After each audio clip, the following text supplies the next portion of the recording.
Hey folks, and welcome back to Glenn and Adrian's Rock Talk. I'm Glenn. Adrian is not on this particular video. I'm just making a quick informative video to help our viewers with some questions that have come up in the comments. Mainly, what is this channel? What is our main purpose for existence? Why don't we always know our stuff?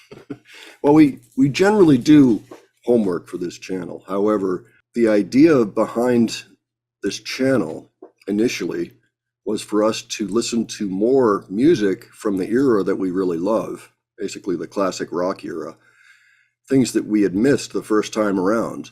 Now, of course, we feature things that we do know, or that one of us knows, and has known for decades.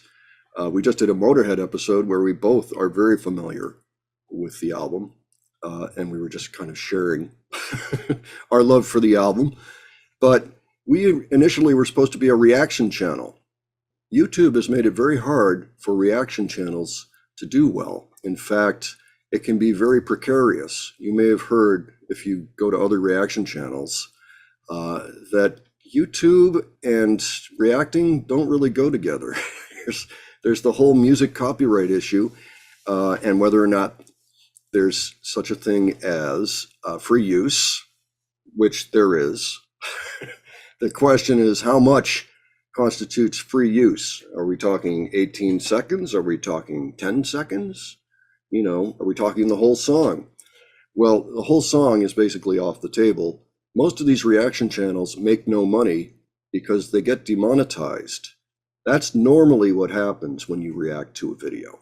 This is okay because, after all, they did create the content, so they are entitled to some share of the monies. But there's also this thing called free use in copyright, and that means you can take a piece of a published work and you can use that to illustrate points about the work. You give your own commentary. Now, that's perfectly fine. There are other types of reaction channels on YouTube that aren't music, and they do fine, and they're not demonetized. So it's really an issue with the music business and how they approach reactors on YouTube. Now, if you ask me, it's a grave mistake to go the extra mile, which does happen, and there's always a danger of getting completely blocked, which makes no sense because then nobody makes any money on this work that was created to promote that original published work. Or even worse, you get a copyright strike. You only get 3 strikes on, that's 3, right? Yeah, on YouTube. Within, I don't know if it's 3 months. I'm not sure exactly how long it takes to take those out of the equation. They do fall off like points off your license over time. But fact is, you just never know when you're going to get a strike. There are some artists that are horrible. King Crimson. It's not a good one to be trying to react to, for example. You'll notice we did Lark's Tongue and Aspic, but we generally kept the music out of it. We had little snippets here and there. So this is what we're dealing with. So instead, what we've done is become more of a review channel. And what that means is, using the original premise that we had for the channel, we are reacting to things that we haven't really gotten familiar with. And we've done some research, but we're not lifelong fans. That would apply to, say, the Uriah Heep review that we did recently for Demons and Wizards. I've only recently discovered Uriah Heep, and they were completely off Adrian's radar. And we just dove in. I mean, I've heard their first 6 albums now and thought, geez, this Demons and Wizards is really something.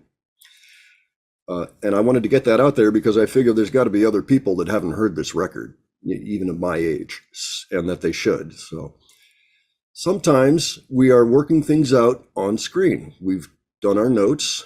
We've then gotten together. And essentially what you're seeing is us getting together and talking about the record and comparing notes. So in case you were wondering, yeah, we'll do reviews of things. And on occasion, we're learning things in real time. And I just leave that in the video because I think it's fun. I like to look at this as more of a community than us dictating to you what some band did 50 years ago. You know what I mean? We want to hear from people that might hear the inconsistencies and tell us and tell our audience about it, because then everybody knows a little better. And I can always update a video if it turns out we got something terribly wrong. So far, we haven't made any egregious mistakes. We've made mistakes with names on occasion, and I try to fix them in post-production. And if that fails, I'll put them in the top comment. But we are wide open to hearing where things may not be accurate or may be controversial. So with that in mind, I hope all of you feel free to contribute down below and tell us your thoughts on anything that we're saying in these videos. And generally they are accurate, or they come from good sources. Sometimes I'll mess up a name. I kept calling Mark Clark, Michael Clark, for example, from Uriah Heep.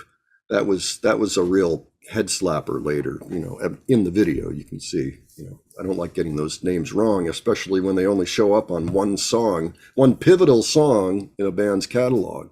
Anyway, I thought I'd put that out there. If you have any thoughts, let us know.